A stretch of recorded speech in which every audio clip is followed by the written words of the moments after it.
Olá, seja bem-vindo ao quarto e último capítulo do nosso livro O Sagrado e o Profano, de Mircea Eliade.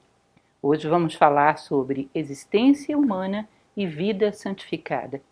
Basicamente, esse quarto capítulo, que é muito rico e muito belo, ele vai falar um pouco a respeito de sacralização da vida e contato com a realidade, sobre diversos aspectos. É como que um fechamento de tudo que vimos até agora. Eu espero que você tenha a oportunidade de ver e rever essas palestras e acompanhar também com o livro, é claro, porque esse livro de Mircea Eliade é quase que um umbral para que a gente saia desse desorientamento que nós temos por uma vida muito profana. Ou seja, essa perda de um norte, essa perda de um oriente, o que ele coloca são protocolos para a reconstrução de uma vida alinhada com a natureza, alinhada com as leis da natureza, ou seja, para que o homem se reencontre novamente dentro da vida. Eu acho que é uma das coisas mais úteis que a gente pode falar nesse momento histórico em que vivemos. Esse livro foi escolhido a dedo, exatamente porque nós necessitamos muito relembrar de tudo isso. Vamos lá, então. Nesse início, ele vai falar sobre a necessidade de compreensão de outras formas de religiosidade. Ele vai lembrar para a gente que o comportamento, a mentalidade do homem religioso antigo, hoje, para o homem ocidental moderno, sobretudo, é muito distante. A gente já não consegue pensar mais e entender esses protocolos, esses balizamentos. Ainda há pouco comentava, hoje, o dia em que gravo, é o dia da primavera. E você não vê ninguém, absolutamente ninguém, falando sobre isso. Nós já não damos mais importância a esses festivais sazonais. Os festivais da primavera, em grandes civilizações do passado, eram dos mais importantes que havia. Era o recomeço do ciclo, era como se fosse o começo de fato de um novo ano. E vejam só, a imprensa, as pessoas, isso passa absolutamente anônimo, já não significa mais nada para o homem atual. Nós perdemos esse alinhamento com as leis da natureza. Ele diz que o homem ocidental, então, conhece o cristianismo, conhece algumas religiões da antiguidade clássica, por exemplo, Grécia e Roma, e conhece algumas das grandes religiões do Oriente, como budismo, taoísmo e hinduísmo. Mas a religião de povos coletores, de pequenos povos de várias tradições espalhados pelo mundo, como nômades, caçadores, coletores, são para a gente um perfil completamente estranho. E seria interessante voltar aí. Ele, inclusive, acrescenta algo que eu achei muito interessante. Se você pega o camponês medieval, bom, ele fala isso mais ou menos na década de 80, o camponês hoje da Europa tem certas crenças que ele ainda é muito parecido com esse camponês medieval. Ele diz até mesmo o camponês antigo, do Paleolítico. Existem certas crenças que não foram inteiramente banidas da mentalidade do homem rural, por exemplo, numa Europa, segundo ele. Ele diz que havia uma religião cósmica que se baseava muito nesses eventos da natureza e que, para o homem urbano, o cristianismo apagou totalmente isso. Mas para o homem rural, não, porque a presença muito próxima da natureza impõe os seus ritmos, impõe a sua apreciação. Então, que você pega um determinado homem de uma comunidade rural e as crenças deles, às vezes, são muito parecidas com tudo aquilo que houve lá atrás. Desde o camponês medieval, o camponês antigo, ele diz que em determinados momentos, certos aspectos da crença desse homem rural são mais primitivos do que as crenças religiosas greco-romanas. Eu achei muito interessante essa observação. Então, se nós queremos saber um pouco como era, banindo um pouco essa nossa mania de achar que tudo que é agora é superior ao que já foi, esse resquício de positivismo, de acharmos que tudo que veio para trás foi inferior, se nós nos interessamos em ver esses pequenos povos, essas civilizações desses povos nômades, e entender a estrutura religiosa deles, temos sim muita coisa para aprender. E é um trabalho muito interessante, foi o que ele se dedicou. Então ele fala que o homo religioso, esse homem antigo, que ainda sobrevive por aí nesses pontos isolados, ele acredita que o mundo existe porque os deuses o criaram. Ele não é caótico, o mundo. Perceba que é uma das coisas mais fortes que tem para a gente pensar é isso. Quando nós acreditamos que o mundo é caos, Existe uma arbitrariedade dos fatos. E se os fatos são arbitrários, significa que eles não têm nada para me ensinar. Se o mundo é cosmos, significa que existe uma ordem. E onde há ordem, há um aprendizado por trás. Há o porquê dessa ordem. Há a lógica que ordenou dessa maneira. Ou seja, há uma lei. Na ordem existe aprendizado. No caos, não. Ele vai dizer, então, que os deuses criaram esse universo, esse mundo manifestado, com um propósito. E o que o cosmos fala, o cosmos se comunica e os deuses se mostram através dele. Mais uma vez, recordo a vocês um livro que li, mais um para aquela mesinha de cabeceira de vocês, que é a Teofania, de Walter Otto, que ele falava sobre isso, sobre a estreita relação de certas civilizações com o aspecto que eles consideravam do divino, como se, de uma certa maneira, um diálogo deles com o cosmos tivesse moldado o perfil e o caráter dessa civilização. Otto chega em um determinado momento a dizer que não foram os gregos que criaram os seus deuses, foram os seus deuses que criaram os gregos. Isso na época foi um livro que criou muita polêmica e é muito bonito, vale muito a pena ser lido. A Teofania de Walter Otto. E é parecido com o que ele está dizendo aqui. Então o cosmo vive e fala e os deuses se mostram através dele.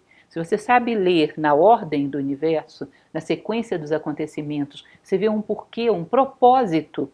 O cosmos não teria sido jogado aí aleatoriamente, ele tem um sentido, uma lógica, um dharma, e ele tem um ponto final onde ele pretende chegar, com todos os seres e com cada um deles individualmente. Existe uma proposta para os homens, por exemplo. E ao entender o cosmos, nós vemos o rosto de Deus espelhado aí. Nós entendemos o propósito do universo.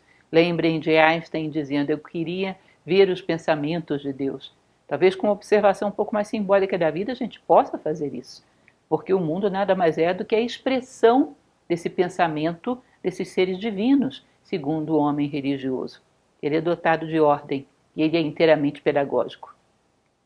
Continuando, o homem como microcosmos, ou seja, os deuses criaram não só a natureza externa, mas também a natureza humana. Também ela dotada de ordem e também ela tendo um ponto final, um propósito a alcançar. Nós deveríamos ver a nós mesmos nas leis do cosmos.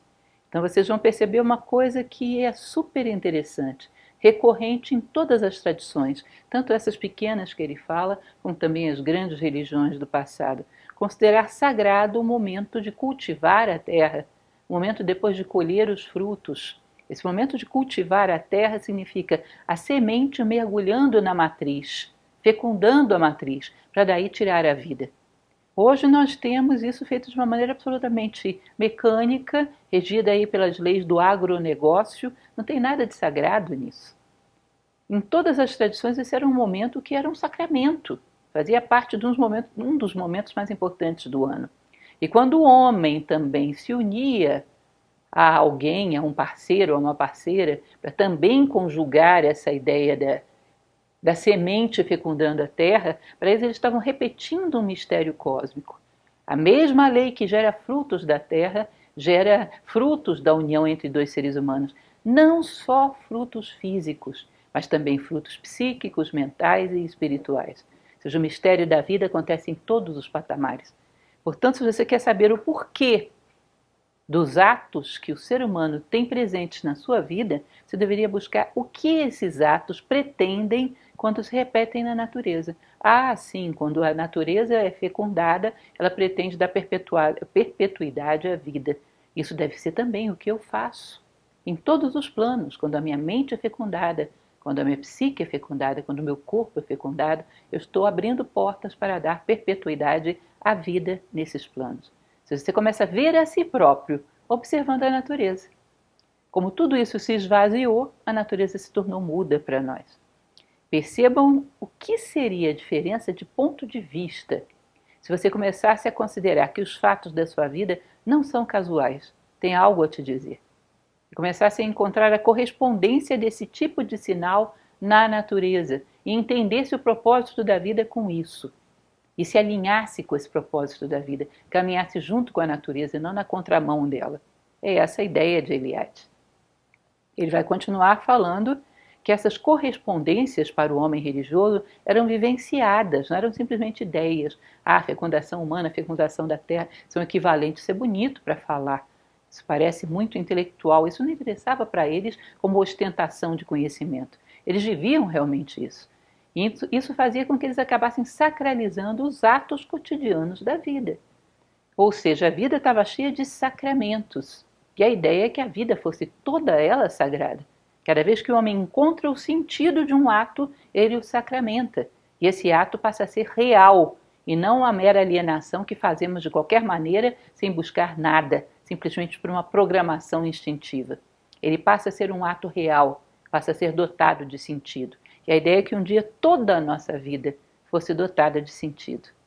Mas pelo menos os pontos cardeais, como esse que vivemos hoje, é primavera, a vida vem à tona. Pelo menos esses pontos cardeais deveríamos preservar. E os pontos cardeais da nossa vida também deveríamos preservar. E a partir daí fazer com que o sentido se espalhe e domine toda a vida. Nós fizemos o contrário, banimos a vida de qualquer sentido, escurecemos, emudecemos a vida.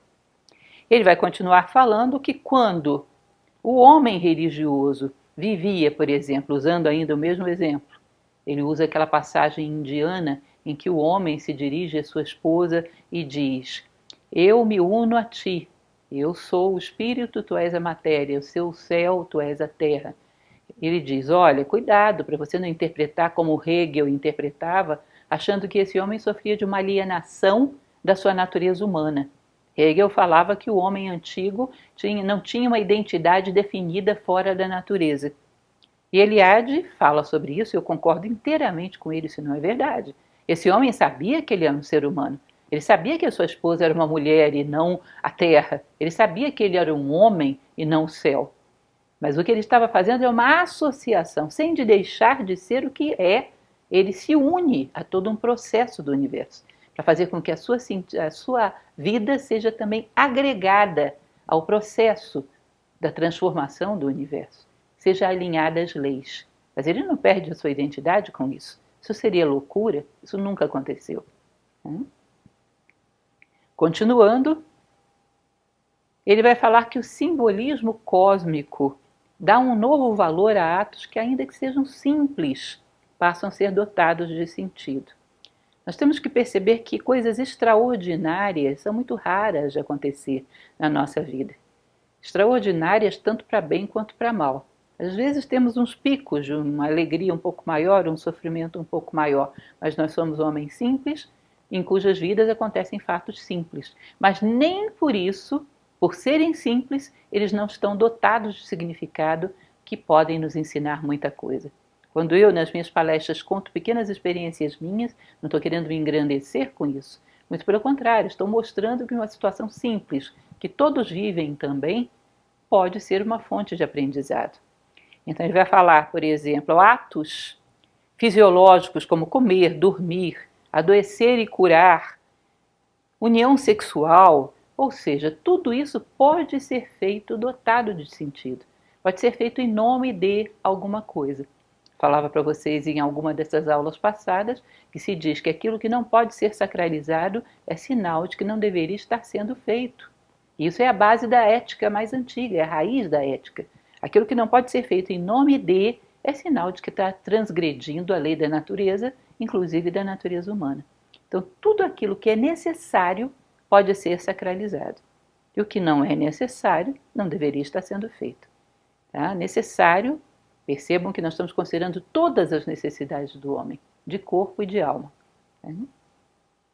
Então ele vai falar, por exemplo, que os principais atos da vida fisiológica mesmo do homem eram dotados de sentido e eram sacramentos. Isso me faz recordar muito uma passagem de Gibran. Aliás, o profeta de Gibran coloca isso muito claramente. Quando ele fala sobre o comer e o beber, quando ele fala sobre as moradias, as casas, ele faz orações a esse ato de ter uma casa, de construir uma casa, a esse ato de se alimentar. Quando ele sacrifica um ser para poder se alimentar dele, ele diz: pela mesma lei que te sacrifica, eu também serei sacrificado. E o meu sangue e o teu sangue servirão à vida futura, servirão ao grande fluxo da vida. Ou seja, é todo um cerimonial para viver, um ato simples como preparar um alimento. Um ato aparentemente banal para nós, como construir uma casa. Como nós construímos as nossas casas? Contratamos uma equipe que vai lá trabalhar e nós nem lá não vamos às vezes olhar. Não participamos, não sonhamos, não curtimos cada pedacinho. É algo absolutamente banalizado. E não existe um dos protocolos fundamentais da vida, não digo que seja o mais importante, mas um dos mais importantes é exatamente essa ideia da casa. É a segunda vestimenta do homem no mundo. É o segundo alinhamento que ele tem com as leis do universo. Ou seja, primeiro, o próprio corpo, segundo, a sua casa, depois o templo, depois o universo como um todo. Esses 4 mundos têm que estar alinhados. E coisas tão importantes como essas hoje estão banalizadas para nós. Tente, faça a experiência, porque não vai valer de nada essa leitura da Ilíade se você não fizer uma experiência de olhar para as coisas simples da sua vida e considerar que elas são dotadas de sentido e podem te ensinar alguma coisa. Hoje, pensando nisso, me preparando para dar essa palestra para vocês, eu vivi um fato bastante simples, mas também muito interessante. Uma flor que estava no meu vaso já há alguns dias, ela secou e era hora de descartá-la. Mas eu amo tanto flores que sempre dá aquele aperto no coração quando você vai jogar uma fora, porque afinal de contas te serviu tanto, embelezou tanto a tua vida e dá uma certa dor. E aí eu peguei ela na minha mão e falei: olha, você embelezou a minha vida nesses últimos dias. Agora a vida se foi e só ficou um resto que vai ser descartado. Da mesma maneira, um dia de mim só vai ficar um resto que vai ser descartado. Mas eu espero que ao longo da minha trajetória eu consiga embelezar a vida de alguém como você fez com a minha. E de repente, aquela pequena oração que eu estava fazendo para uma rosa morta se converteu num momento cerimonial. Eu olhava para ela entre as minhas mãos e dizia: eu espero que quando também o meu corpo for descartado, eu possa ter servido para embelezar a vida de alguém, como você embelezou a minha. E aquele ato de colocar uma rosa murcha no lixo já não era mais qualquer coisa, era cerimonial. E me ensinou uma coisa muito profunda e muito bela. Esse ciclo que todos os seres vivem e que estão o tempo todo nos ensinando sobre o nosso próprio ciclo. Entenda, isso é que Eliade está querendo transmitir. A vida pode ser inteiramente cerimonial e assim crescemos o tempo todo. Então ele vai falar que, segundo essas tradições, inclusive, alguns desses povos do passado consideravam que cada parte do corpo humano estava associada a um determinado astro ou um determinado elemento da natureza, como o fogo, como a água, como o ar, cada elemento do corpo humano. Então havia uma relação, inclusive, entre o comportamento de um órgão humano e o comportamento desse ser na natureza, para que o homem entendesse melhor a si próprio. Eram associações que eram feitas a partir de uma longa observação da vida, essa observação que já não fazemos mais hoje. Andamos pela rua totalmente cegos, totalmente voltados para a nossa mente baratinada sobre o que ela vai fazer imediatamente. Virados para dentro de uma maneira tal que às vezes não sabemos dizer se havia uma flor no meio do caminho, se havia uma árvore que havia florescido, um ipê. Nada, não sabemos dizer nada sobre o caminho. Às vezes até assustamos, opa, já cheguei. Passamos batidos e a vida tinha um monte de mensagens para dar para nós. Então ele fala que essa observação da natureza fez com que os homens encontrassem elementos na natureza que tinham comportamentos semelhantes aos seus próprios órgãos. E de fora, essa observação ajudava a que entendessem a si próprio. Isso não só a nível físico, a nível psicológico também podemos fazer isso. Observar a vida, os seus elementos. Se considerarmos, por exemplo, o quanto a psique, nosso mundo emocional, está associado ao ar, o quanto as nossas energias estão associadas à água, o quanto o nosso corpo físico está associado à terra, e quanto os nossos pensamentos mais elevados podem estar associados ao fogo. Começamos na observação de um fogo a perceber quando a nossa mente se inflama com algo nobre, justo e bom, como ela é parecida com uma chama de fogo. Começamos a aprender de nós mesmos ao nos vermos projetados na natureza, ao fazer relações simbólicas, ao aprender a ver através. Isso é muito lindo, gente. Pensem sobre isso. Nós temos um livro aberto à nossa volta, o tempo todo. Então ele vai falar sobre a casa, Ele diz que o homem religioso sempre busca estar em torno de um centro, que ele sabe que a casa tem um centro, um ponto de conexão com o universo, é um espaço consagrado. Ali é o local onde se situa a nossa vida, o centro da nossa vida. Circulamos, oscilamos, mas voltamos àquele ponto. É como se fosse o eixo da nossa vida. E o homem religioso sempre procura estar em torno do eixo. Por isso ele não se perde. Vocês fizerem uma coleção, uma vez eu fazia isso, pensava a respeito do quanto de coisas que seguem esse princípio do centro. Por exemplo, a oratória que eu estou fazendo com vocês aqui agora. Eu tenho uma posição ideal de mãos, uma posição ideal de cabeça, mas de vez em quando oscilo em torno disso e volto para esse centro. E em várias situações da vida, o princípio do centro é aplicado sem muita consciência, não sabemos muito bem. Quando vai fundar uma cidade, crava uma cruz, ali vai ser igreja matriz e tudo expande em torno do centro. Então ele diz que o homem religioso sempre procura estar próximo desse centro, porque um centro físico, simbolicamente, faz com que ele, por dentro, procure estar próximo de um centro psicológico, moral e espiritual. Então ele não perde a conexão. E ao não perder a conexão, ele não perde o objetivo da sua vida, o sentido, não se desorienta, ele sabe sempre onde está o Oriente. E o que nós vivemos exatamente é essa síndrome de estarmos perdidos, como se fosse uma folha ao vento. Vamos para onde o vento mandar. E a desorientação, a falta de centro, vai provocar uma dissociação do ponto de vista psíquico, às vezes extremamente dolorosa, um sentimento de nos perdermos e já não sabemos mais quem somos, nem a que viemos, que pode gerar uma situação de muita dor. A depressão, a angústia e muitos elementos às vezes vêm de uma vida desnorteada ou desorientada, sem um centro. Então a casa era um elemento muito importante. Ele diz que a casa era a imago mundi, a imagem do mundo, ou seja, mais um microcosmo. O homem é um microcosmo dentro do microcosmo que é o templo, dentro do macrocosmo que é o mundo. Tudo alinhado. Né? Ele diz que a existência cotidiana, guardem essa frase, porque eu achei muito interessante e muito bonita. E é um resumo de tudo que ele falou até aqui.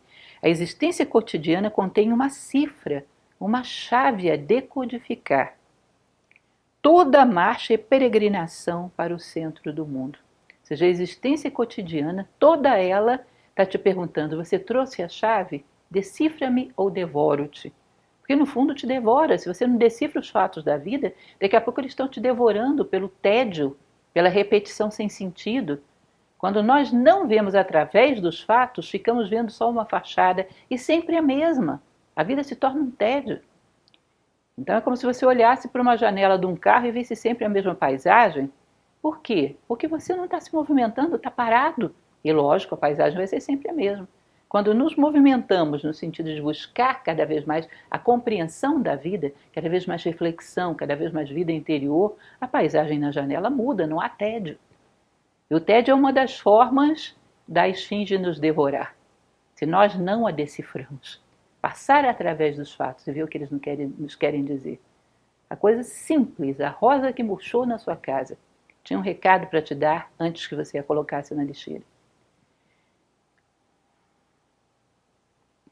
Ele vai falar do simbolismo cósmico que junta um novo valor a um objeto ou uma ação, ainda que simples, uma continuidade do que vimos falando até então.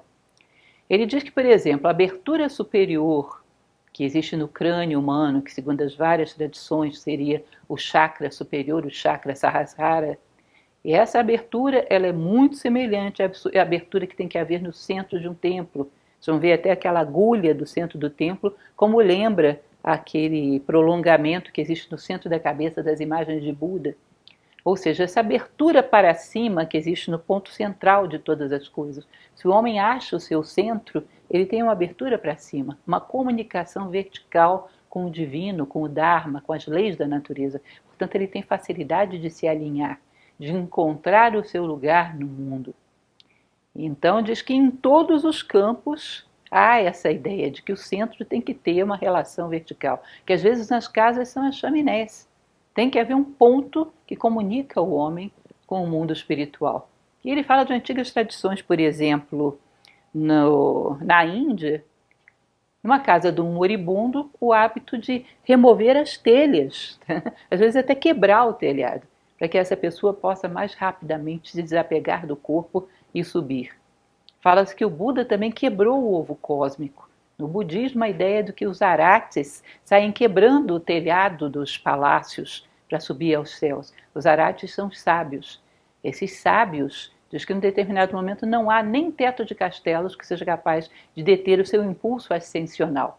Ou seja, a sabedoria faz com que o homem cada vez mais encontre esse centro e se eleve através dele. Ou seja, sabedoria não é acúmulo de informação, sabedoria é elevação de consciência. Que cada vez mais essa ideia da comunicação vertical com o plano das ideias, com o plano espiritual, com esse plano dos deuses para a humanidade, para o cosmos como um todo. E ele vai falar que o homem moderno tem um corpo, uma casa e um cosmos opaco e mudo, inerte, desconectado. Eu acho tão impressionante quando eu tento falar isso, porque às vezes faltam parâmetros para explicar isso quando me pedem, por exemplo, para dar uma palestra do Setembro Amarelo sobre os problemas hoje da depressão, do suicídio. É óbvio que existem outros fatores, não tenho dúvidas disso, fatores pessoais, mas é óbvio que por trás disso, em última instância, existe uma humanidade desorientada, solta, desconectada, que já não tem mais um eixo, não tem mais um centro, portanto não tem um propósito. A sua vida não repete nenhum propósito universal, não se conecta com o ideal humano, não cumpre o sonho da natureza para com o homem, portanto falta motivação, ela é repetitiva. Ela é um eterno retorno sem gerar a espiral. Nós andamos em círculos porque não subimos, portanto não geramos a espiral. Nós estamos desconectados dos mistérios da natureza, inclusive da natureza humana. Por isso caímos numa opacidade, numa mudez. Já não nos interessam mais os ruídos do mundo e não ouvimos a canção da vida. Só ouvimos os ruídos da aparência da vida, da máscara da vida. É muito difícil que num universo tão caótico, sem esses parâmetros, sem esses cânones, esses sacramentos, o homem encontre o seu lugar. Ele tem que se sentir partícipe de algo maior e entender qual é o seu papel dentro dessa peça, que não é caótica, tem um roteiro, tem um script e tem um excelente diretor, que espera que cada um cumpra o seu papel e chegue ao seu máximo, segundo aquilo que é, segundo aquilo que a natureza lhe reserva, tanto coletivamente como humanidade, quanto individualmente como ser humano. Então ele vai dizer que a religião urbana atual, quando fala de uma salvação, é uma salvação pessoal. Eu quero ser salvo das coisas que me afligem, e o que são essas coisas? A falta de dinheiro, a falta de conforto, a falta de reconhecimento, ou seja, uma salvação voltada para interesses pessoais. Ou seja, até o bem do homem atual é um bem egoísta e desconectado do todo. Nós não pensamos no todo, a nossa salvação é a salvação daquelas pequenas coisinhas que nos angustiam, das nossas pedras no sapato, nunca das pedras do sapato da humanidade. E isso tudo também isola demais. Ao homem se sentir isolado, automaticamente, sem saber por que, ele também se sente solitário. O mundo já não é obra de Deus e os fatos são aleatórios. Ou seja, a vida não é dotada de nenhum sentido. Para quem não quer chegar em lugar nenhum, a vida é um despropósito, a vida é uma loucura, onde nós sofremos sem nenhum sentido, senão talvez a intenção de um Deus sádico de nos ver sofrer. O sofrimento já não é uma maneira de aparar arestas para que saímos maiores do outro lado, porque não estamos indo para lugar nenhum, nem queremos ser maiores. Nem sabemos que isso é possível. Os nossos propósitos de ano novo, os nossos projetos do dia 1º de janeiro, são sempre muito materiais. Ninguém pensa, eu quero terminar esse ano um ser humano melhor, mais digno da minha condição humana, que ocupe melhor o seu lugar no universo, possa ser fator de soma. Não. As ocupações são muito passageiras, as preocupações são muito medíocres, o homem está desconectado. Portanto, não sofre a chamada transfiguração. Vocês já viram esse quadro maravilhoso de Jesus que vai subindo transfigurado, exatamente essa ideia de se elevar? Não sofre essa transfiguração que vai nos tornando cada vez mais humanos, mais aparelhados para responder às adversidades da vida, mais aparelhados para ocupar o nosso espaço, para ocupar esse vácuo de seres humanos do qual a natureza tanto padece. Pensem sobre isso. Ele vai falar um pouco sobre as iniciações. Do ponto de vista das civilizações antigas, iniciações eram compreendidas de duas maneiras. Primeiro, as iniciações biológicas da vida. Então, era o jovenzinho que ia se tornar a criança, que vai se tornar um adolescente, ou um adolescente que vai se tornar jovem. Tem todos aqueles protocolos da puberdade que várias civilizações tinham, levavam, colocavam numa cabana separada, passava por provas, passava por uma série de protocolos. Às vezes a menina também, quando tinha a primeira menstruação, também era levada para uma cabana isolada. Ali tinha uma matrona que fazia todos os seus processos, e esse processo repetia. Antes disso, no nascimento, aí na puberdade, depois na época do casamento, na época da união conjugal, do parto, depois na época da morte, ou seja, todos os protocolos que preparavam o homem para os fatos fundamentais da vida. O mais conhecido, em geral, é esse da puberdade, onde o jovem era isolado e passava por uma série de provas simbólicas que ensinavam para ele, simbolicamente, como a vida é. Então ele vai falar bastante sobre isso. Ele vai falar a respeito do símbolo da porta estreita. Então ele diz, cada vez que você caminha por uma trilha qualquer, imagine que a vida é assim também, uma trilha. Num determinado momento vai haver um pórtico, e esse pórtico divide o fora do dentro. Você tem que se preparar, limpar os pés, você está entrando em um novo ambiente. Ele diz que todos os portais, todas as pontes, todos os caminhos são um bom momento para você refletir sobre os portais que você vai atravessar na sua vida, sobre as pontes que vai atravessar entre um mundo e outro, uma dimensão e outra da consciência, sobre os papéis que terá que desempenhar, sobre as adversidades que terá que responder. Então esse simbolismo da porta estreita estava muito relacionado a um outro tipo de iniciação, que também existia nessas civilizações antigas, que era a iniciação de entrada a um determinado grupo religioso, era a preparação para se entrar a um determinado grupo seleto de homens sábios. Vocês sabem que isso houve na história desde Egito, em Abidos, até Samotrácia, até Cumas. O evento religioso, Eleusis, o evento religioso é um evento de transposição da consciência de um patamar para outro. O evento de maturidade. Lembra muito aquilo que sempre falo para vocês das obras alquímicas. É o momento da obra em amarelo, citrinita, de maturidade, quando o homem entende o plano da vida e se alinha com ele, e se torna referencial para educar a sociedade para que também se alinhe. Esse era um outro tipo de iniciação que também existia. Ele fala das muitas tradições religiosas, inclusive o cristianismo, que se refere a esse simbolismo da porta estreita, que há que estar preparado para passar por ela. Às vezes há que se curvar para demonstrar humildade, há que ter a postura necessária para sair de um mundo banal e profano e entrar no mundo sagrado. E isso era fundamental nessas civilizações. Esses homens maduros eram o centro daquela civilização, que garantiam que o plano da vida se efetuasse da melhor maneira possível ali, entre os seus, entre o seu povo. Sinalizavam os protocolos da vida porque o entendiam. Tá? E ele diz que esse homem religioso também considerava que o homem não nasce acabado. Ele nasce um protótipo, um esboço do que ele deve chegar a ser. Ou seja, o homem não nasce pronto, ele se faz, ele se constrói. O homem é uma construção cujo mérito está na sua própria consciência e vontade. Então havia todo um ímpeto desse homem religioso.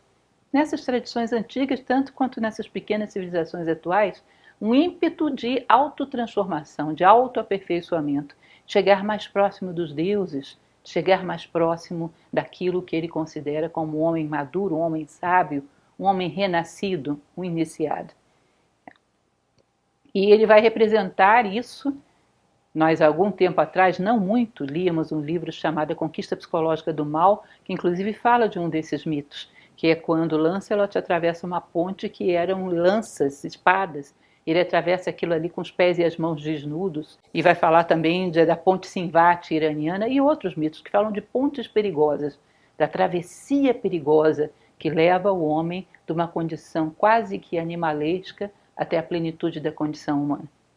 Para quem recorda aquela passagem de Nietzsche, de que o homem é uma corda estendida entre o animal e o super-homem, é algo muito parecido, um perigoso caminhar, um perigoso hesitar, um perigoso retomar o caminho. Ou seja, em várias mitologias, em várias tradições, fala-se dessa travessia perigosa, para que o homem atinja a plenitude da condição humana, Ou seja, a vida é dotada de um objetivo. Ela não é caótica, ela não está a esmo. O tempo não está aí para ser jogado fora. O tempo aí está para ser empregado nesse impulso de elevar a nossa consciência, de arremetê-la para cima, que é o que de melhor podemos fazer por nós e pela humanidade. Melhor que podemos fazer pela humanidade é crescer, que assim somos um referencial para puxar as pessoas para cima. Então ele fala a respeito desses ritos de passagem, inclusive ele acrescenta uma coisa interessante, que casamento em grego é telos, que significa consagração. Percebam como essa união hoje, para nós, virou um mero capricho, sem maiores consequências, um fato privado da vida pessoal. O telos era uma consagração. Eram dois seres humanos que se consagravam a servir a vida. Não era uma banalidade. Não poderia ser de qualquer maneira. Determinados protocolos que simbolizam esse compromisso com a vida tinham que ser cumpridos. Que esses protocolos iam ecoar na memória desse casal sempre, para que eles lembrassem em função de que estavam unidos, em torno de que tinham se unido. Não se uniram um pelo outro por um mero desfrute pessoal, uniram-se para servir a vida em vários planos. Uniram-se para potencializar um ao outro em vários planos. Lembrem de Khalil Gibran dizendo a Mary Haskell, o teu amor me dá asas. E isso lembra muito também a ideia das almas gêmeas platônicas. Então esse protocolo é importantíssimo, é mais uma coisa que hoje não significa quase nada. Às vezes vira quase que uma brincadeira. Nós consideramos que podemos fazer as coisas do jeito que der na nossa cabeça, que vai dar no mesmo. Relembro a vocês quanto Confúcio fala das refeições em conjunto, para que a alimentação não alimente só o corpo, para que haja quase que um conjugar de intenções, de cooperação, de um pacto para colaborarmos uns com os outros na construção da nossa vida como seres humanos, de como essas coisas são sugestivas. Vocês precisam fazer da vida de vocês um laboratório. Peguem algo que para vocês simbolize uma coisa muito sagrada, coloquem isso dentro da sua casa e você vai ver como isso, colocado numa determinada posição, muda a polaridade da sua consciência. Você já não é mais qualquer um dentro de casa. Aquela casa é um espaço onde você se aproxima de si próprio, do centro. Ali você está para encontrar um ponto de paz, de serenidade e depois ir ao mundo e retornar trazendo a essência da experiência que viveu. Então um símbolo dentro da nossa vida já dá uma pedra de toque. Os meus cisnes que eu tanto amo, eu olho para eles e relembro como é que eu quero flutuar sobre as águas da matéria. E me alinho automaticamente quando eu vejo aquilo. Aquilo tem um sentido. Aquilo é um lembrete de consciência poderoso. A vida simbólica é assim. Não esvaziem a vida de vocês. Não tornem a vida muda. Os símbolos são protocolos de ascensão da consciência. Nós não podemos perdê-los porque senão ficamos perdidos. E é exatamente o que estamos, desorientados. Então ele fala que o homem não religioso tem isso. Tudo se tornou um mero fato pessoal, privado, e cada um faz do seu jeito. Mas que essa secularização da vida, essa profanação, nunca é completa. Porque essa vida simbólica, essa percepção profunda do sentido das coisas, ela permanece dentro de nós reprimida. E quando ela estoura, estoura de uma maneira péssima, equivocada. Vai estourar na forma de fanatismos de todos os tipos, de crendices, de superstições, de culto a personalidades, de idolatrias, ou seja, ela sai desordenada e sai de qualquer forma, sai de uma maneira que mais prejudica do que ajuda. Você não a canalizou conscientemente, ela vai explodir de uma maneira degradada, que é exatamente a palavra que ele usa. Então você olha determinados comportamentos da sociedade, são puramente fanáticos, são puramente irracionais. São comandados por uma necessidade simbólica inconsciente, que aflorou de maneira como se fosse uma represa que rompeu. E a pessoa não percebe que aquilo ali parece um fanatismo de um homem medieval mais extremado que vocês possam imaginar. Você olha à sua volta, às vezes, vejam, eu faço isso, olho e vejo. Nossa, parece Idade Média. Como essa tendência religiosa que parecemos superar foi meramente reprimida e explode de uma maneira desordenada e assustadora.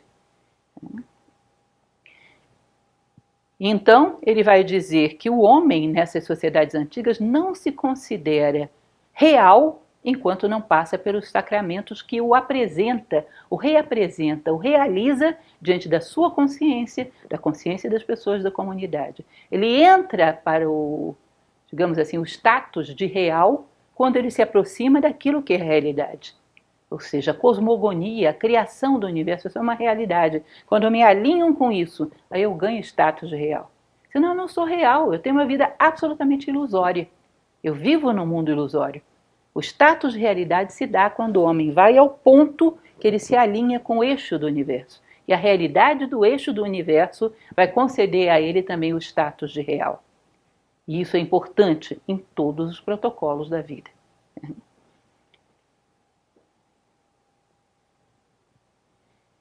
Então ele vai falar um pouco a respeito dos ritos iniciáticos nessas antigas civilizações, e é bem interessante porque, claro, houve decadência, onde as coisas ficaram um pouco brutalizadas, mas classicamente as civilizações têm todo um processo que lembra muito bem aquele processo alquímico que eu falo para vocês, a obra em negro. Normalmente vai para a cabana no meio da floresta, o jovem na puberdade, a jovem após a primeira menstruação. Ali ela enfrenta suas provas, ele enfrenta suas provas. É como se ele estivesse sido engolido pelo monstro. Ele luta de dentro do monstro para destruí-lo, para derrotá-lo. Então aí vem uma série de provas, algumas delas às vezes implicando em alguma dor. Às vezes passa literalmente por dentro da pele de um animal. O Egito tinha isso. Ou seja, estendia-se a pele de um determinado animal e aquele que estava, o jovem que estava fazendo as suas provas, passava por baixo da pele do animal, para significar que ele superou o animal e nasceu como homem. E depois disso era reapresentado à sociedade como um recém-nascido, que havia conquistado conscientemente o mérito humano. Sabe por quê? Porque simbolicamente foi apresentado para ele o que é a vida. Se ele passou por isso, entendeu isso, refletiu, ele está preparado para a vida. Simbolicamente ele já a viveu. E agora ele vai com todos os protocolos já assimilados e sabe como responder quando essas coisas se apresentarem factualmente na sua existência. Tá? Ele diz que o homem religioso quer a si mesmo diferente do mero homem animalizado como ele nasceu e esforça-se para atingir um ideal religioso da humanidade.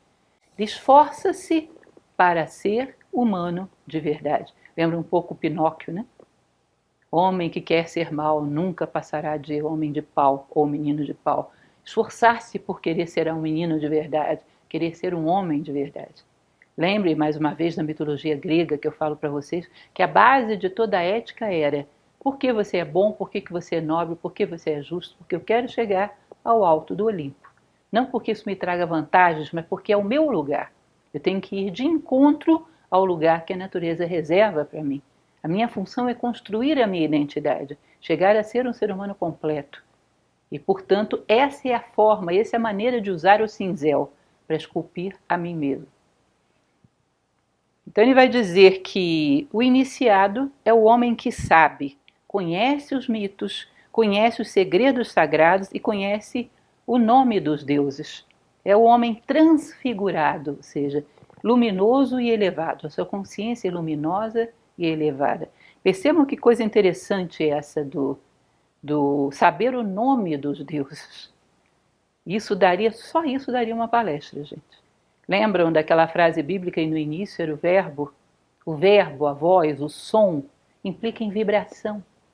Ao conhecer o nome dos deuses, eu estou conhecendo, na verdade, o nível em que eles vibram. Identifico a minha vibração e posso trabalhar para elevá-la nessa direção.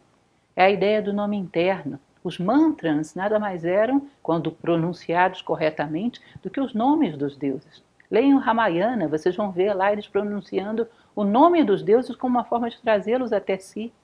Ou seja, conhecer o nome das coisas nessas tradições antigas te dá um certo poder sobre elas, porque automaticamente você entra em relação com elas.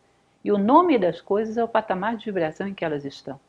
Poder sobre nós, encontrar o patamar de vibração onde estamos, o nome dos deuses e tentar sutilizar a nossa vibração para nos aproximarmos deles. Somos dignos, porque eles não são simplesmente seres que estão num patamar de vibração superior ao nosso, eles são também a nossa inspiração para crescermos. Nossa vibração se sutiliza na direção da deles, inspirada pela deles. Então, se conhecer o nome dos deuses, entendam o que ele está falando aqui, que era o iniciado. Vamos repetir isso só para a gente não perder nenhum detalhe? Conhece os mitos e os encontrou dentro da vida, ou seja, vive os mitos. Conhece os segredos sagrados, ou seja, todos os protocolos da vida que ele tem que viver para poder chegar a se purificar e ascender, ter a transfiguração luminosa. E os nomes dos deuses, ou seja, um amadurecimento espiritual. Esse é o homem maduro. Essa é Citrinitas, a obra em amarelo, o homem maduro, que tem domínio sobre si próprio e sabe o seu lugar no mundo, portanto nunca se perde. Sabe onde está e aonde quer chegar. E esses homens eram o eixo, era o centro dessa civilização. Eles orientavam para que ninguém naquele povo se perdesse. Bom, o ventre do monstro também, ele comenta a quantidade de mitologias que falam daquele que passou pelo ventre da baleia, passou pelo ventre do monstro, significa ser dominado, devorado pelo eu animal e conseguir sair daí, superar essa prova. A grande prova fundamental do homem é a prova da humanização. Não vamos eliminar o eu animal, porque ele serve à nossa sobrevivência, mas vamos ultrapassá-lo e dominá-lo, como a história do centauro. Ou seja, cada vez que o homem confronta esse eu animal, ele está revivendo o mistério cósmico, onde Marduk matou Tiamat, onde as forças da ordem do cosmos lutaram contra as trevas e foram vitoriosas e espiralaram, abriram o universo manifestado, possibilitaram a vida. Isso acontece no início dos tempos, segundo essas mitologias. O universo se ordena, se manifesta, vence o caos, vence as trevas, o caos primordial é deixado para lá. Então, cada vez que o homem consegue instaurar essa ordem humana na sua vida, ele está revivendo o mistério primordial. É a cosmogonia, com todas as suas forças, que se repete ali. Mais uma vez, o caos primordial foi vencido.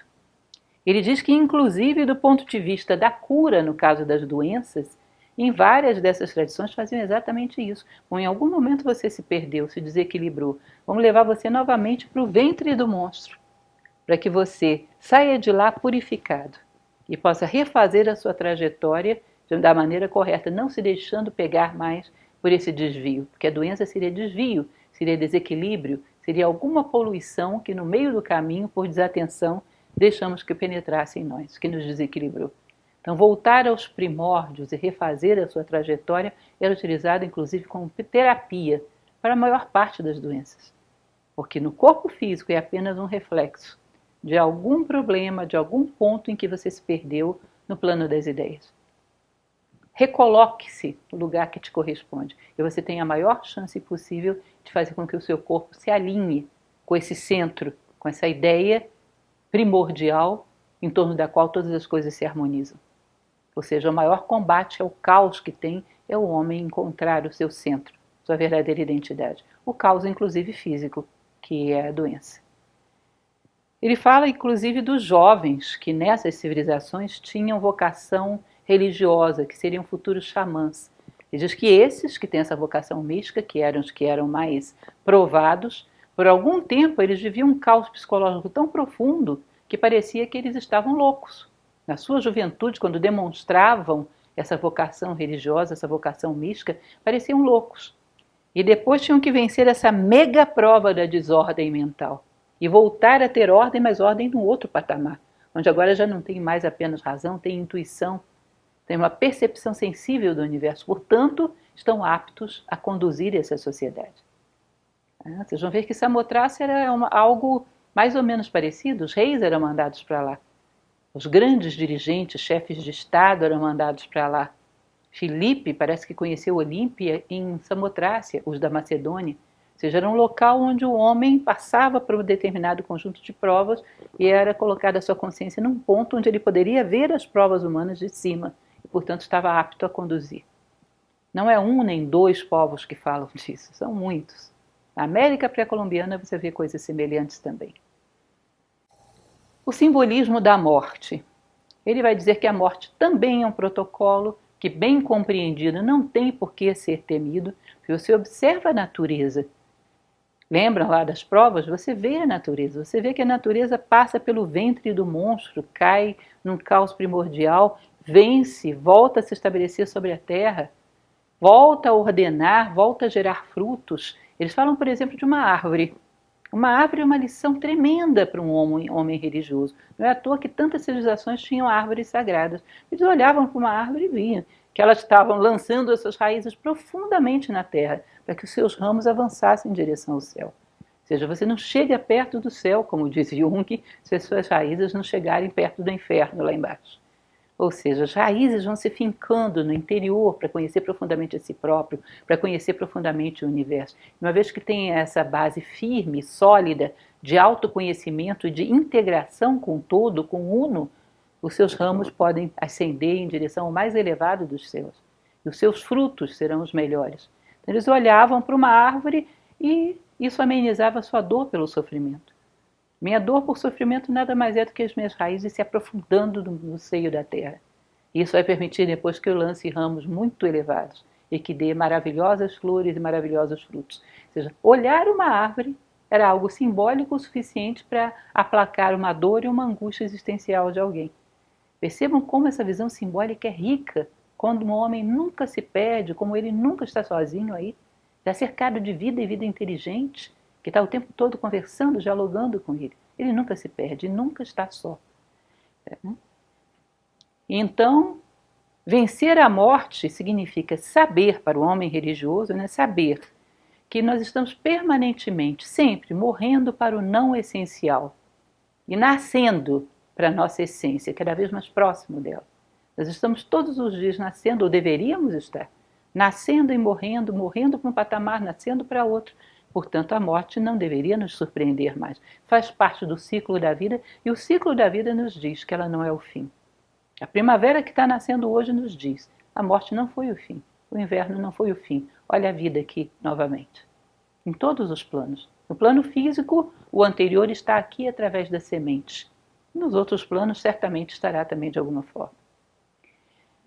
Então ele diz que para realizar algo novo, refaz-se sempre essa cosmogonia. Você vai criar um filho, você vai criar uma casa, você vai criar uma vocação espiritual. Você volta ao momento em que o cosmos venceu o caos. Toda vez que quer criar algo novo, consciente e dotado de valor. Volta a esse momento primordial onde as forças luminosas venceram o caos. Porque isso vai ter que acontecer em você. Senão não nasce nada luminoso, nada vertical, nada digno da tua vida como ser humano.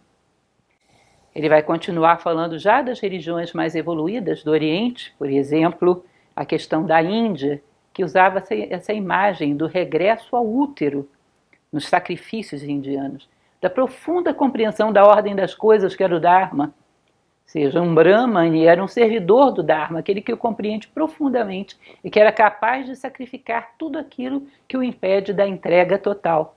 Era essa a ideia expressa religiosamente.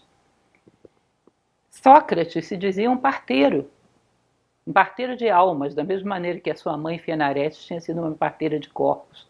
Ou seja, ele ajudava o nascimento do humano dentro dos homens. Era uma ferramenta para conduzir esse processo.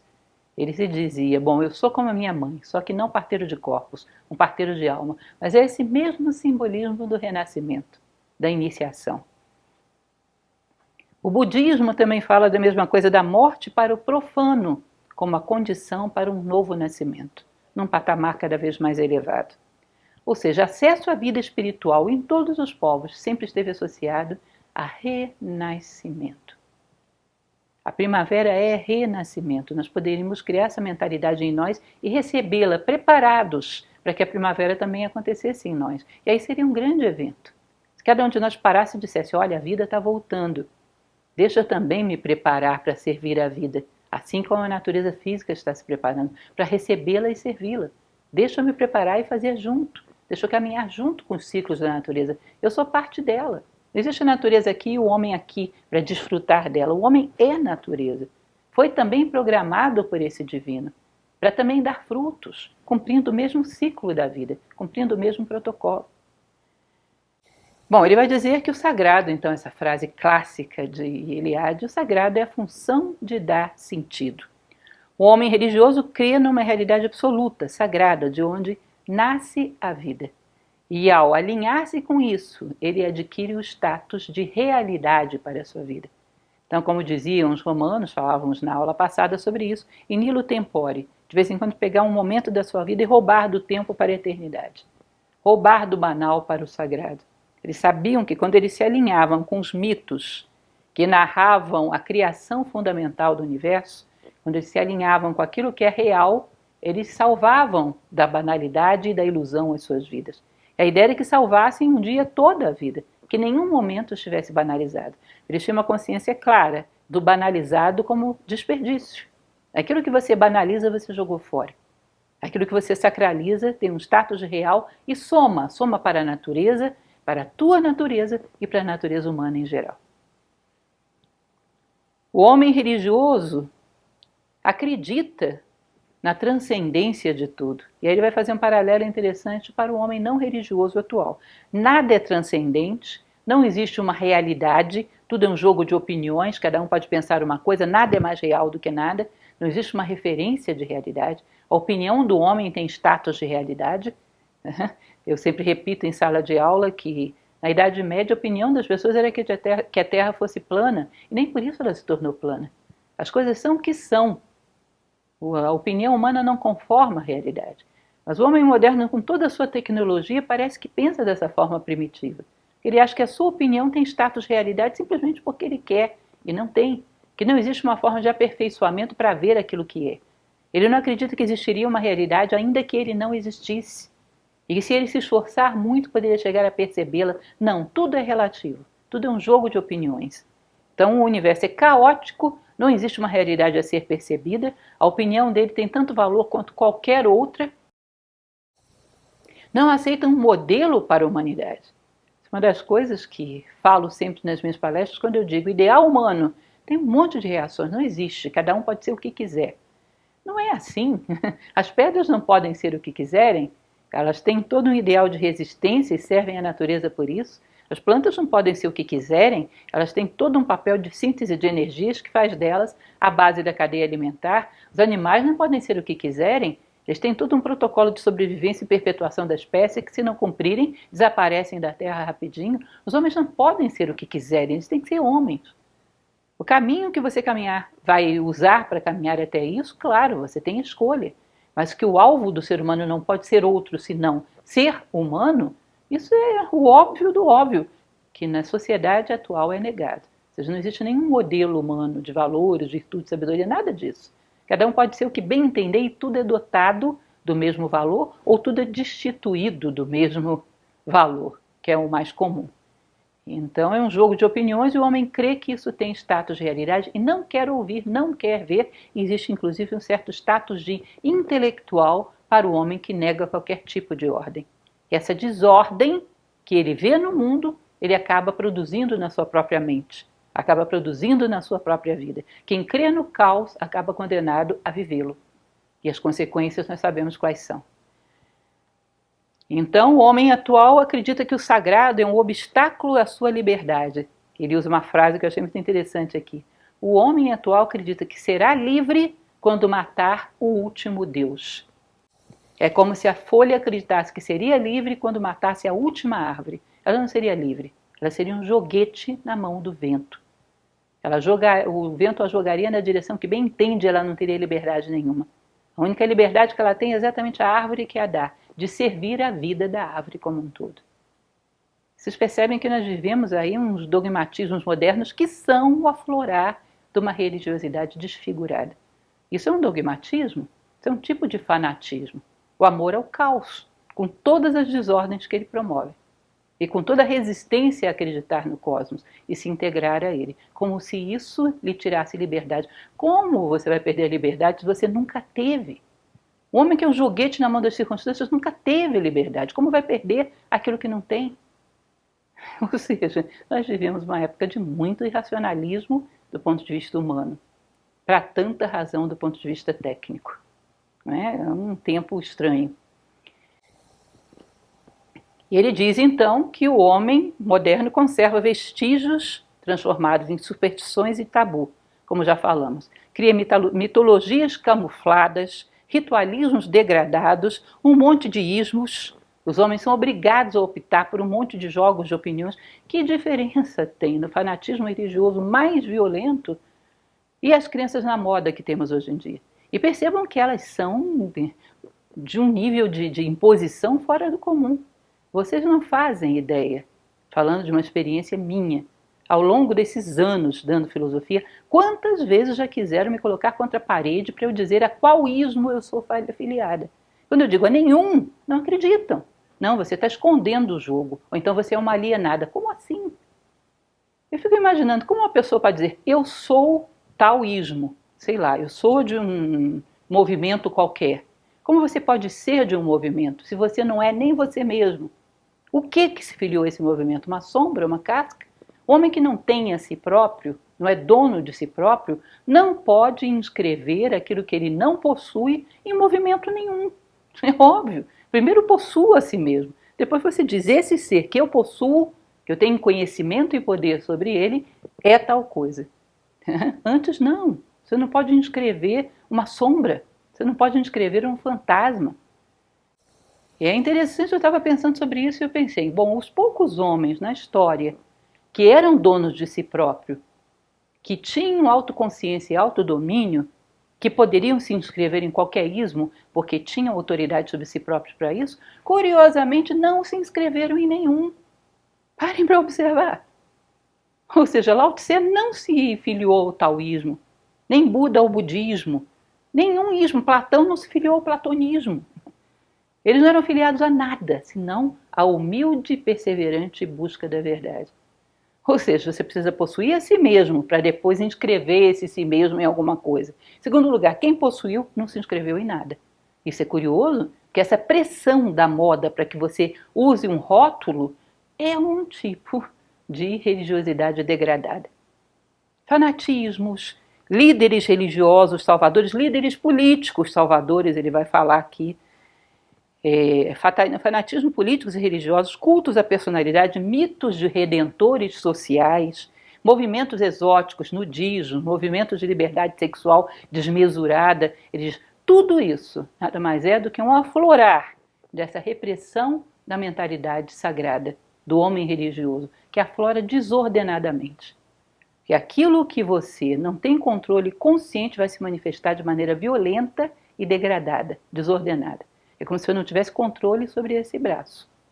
E ele tivesse um movimento desordenado, e saísse me machucando, batendo nas coisas. Aquilo que eu não controlo conscientemente vai se manifestar de uma maneira que causa dano a mim e ao mundo. E é exatamente isso, nós não apagamos a chamada religiosa, nós a reprimimos e ela se manifesta de forma deformada. Muitas vezes nós olhamos à nossa volta e é um mundo cheio de ismos, cheio de fanatismos, de idolatrias, personalismos, e etc, etc, etc. Bom, ele vai falar um pouco a respeito de padrões atuais, como por exemplo a psicanálise. Ele diz que segue uma sequência de um padrão iniciático. Desce você lá o útero do bicho, que é a procura do teu inconsciente, do teu subconsciente, dos elementos que estão adormecidos ali, faz com que você os veja conscientemente, faz com que os domine, ou seja, no fundo é um protocolo que, embora talvez não tenha sido feito com essa intenção, recupera um pouco disso que era feito pelo homem religioso, muito conscientemente e que sabia por quê. É engraçado que se você diz que esse homem religioso fazia em nome de Deus e que o homem moderno faz em nome do equilíbrio psicológico, você acha mais respeitável o processo atual. Como se no fundo não fosse a mesma coisa, porque o padrão, o ícone de todo equilíbrio do mundo é a unidade. Chame ela do nome que você quiser. O padrão da conjugação harmoniosa das coisas é a unidade. Chame de Deus, chame do que você quiser. Use um processo psicanalítico, use um processo religioso, mas o que ordena o mundo é um padrão de unidade. As sementes de grandeza no homem necessitam de uma imagem para florescer e germinar. Isso dizia Epíteto. E a imagem que necessitamos é a imagem da unidade e da harmonia de todo o cosmos. E essa imagem faz com que a gente se alinhe e se harmonize, seja invocada por um modelo psicanalítico ou por um modelo religioso, que às vezes tem uma estrutura muito semelhante, o que ele reflete no livro. E vai dizer que às vezes na vida, por exemplo, profissional, Quando você entra na vida e é perseguido, quando é bom, sofre um monte de invejas, quando é mal, não tem paciência com o teu aperfeiçoamento, sofre disputas, competições, de uma maneira inconsciente e muito sofrida, você também está realizando a mesma jornada. Também está se isolando, está mergulhando no ventre do monstro, está apanhando, às vezes passa a vida inteira sem conseguir sair do ventre do monstro. Se conhecesse o protocolo, talvez saísse. Se entendesse que está vivendo um protocolo, talvez saísse. Porque com consciência as coisas ficam todas mais fáceis. E ele vai dizer em várias outras coisas na vida. Vivemos o mesmo protocolo. Ficamos presos em fases deles por não conhecer, por não termos essa iniciação básica que o homem religioso tinha. Então ele dizia que esse homem religioso, ele ultrapassava o pessoal e se abria ao mundo e ao espírito. Ele estava aberto a realidades maiores. E, portanto, ele era como se vários círculos concêntricos. Ele se alinhava, o pequeno círculo, o homem, com todos os círculos da vida, até o grande círculo da unidade. Ele estava alinhado, estava aberto e comunicando desde o macro até o micro. Ou seja, fluía a energia do macro até o micro. Ele aprendia a viver através dos processos e dos protocolos que ele via à sua volta na vida. Que está aberta para que qualquer um de nós veja. Está aí, ainda hoje. Não morreu no tempo do homem religioso. Os protocolos da vida estão acontecendo agora, nesse momento. Hoje é primavera. Ele diz que sem respostas, sem abertura para a realidade do mundo, sem alinhamento com os protocolos da natureza, o homem não tem como sair de alguma espécie de crise existencial. A existência fica desconectada, caótica, sem direcionamento e sem uma boa razão.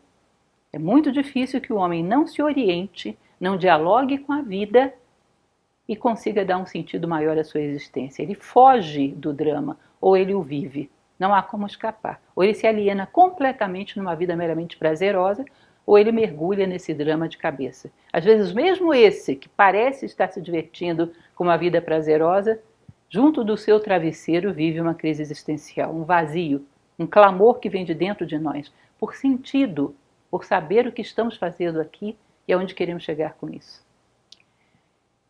Por fim, ele vai dizer algo muito interessante que fecha esse nosso capítulo de hoje e fecha o livro. O homem primitivo tinha inteligência suficiente para lhe permitir reencontrar os traços de Deus visíveis no mundo. Vejam que coisa linda isso. O homem primitivo tinha inteligência suficiente para lhe permitir reencontrar os traços de Deus visíveis no mundo. É inteligência mesmo, é inteligência, escolher dentre as coisas aleatórias e sem sentido que criamos para o nosso entretenimento, aquilo que é pedagógico, que é instrutivo, que nos ensina a viver o tempo todo, todos os dias. A natureza está aí para te ensinar a viver. E quando nós aprendemos a dialogar com ela, existe uma enxurrada de ensinamentos. Começamos o nosso protocolo de iniciação para a vida, nosso protocolo de buscar a condição humana plena. O homem religioso sabia fazer isso. Reencontrar os traços de Deus visíveis no mundo. Reflita um pouco sobre isso. Depois pense sobre a sociedade atual, os males atuais. Nesse setembro amarelo, pense sobre as crises atuais. E veja se aqui a gente não tem algumas coisas muito interessantes como reflexão. É isso. Muito obrigada. Nós fechamos então hoje o nosso querido Mircea Eliade, que eu espero que seja uma leitura de cabeceira, uma leitura útil para você. Reflita a respeito. Obrigada.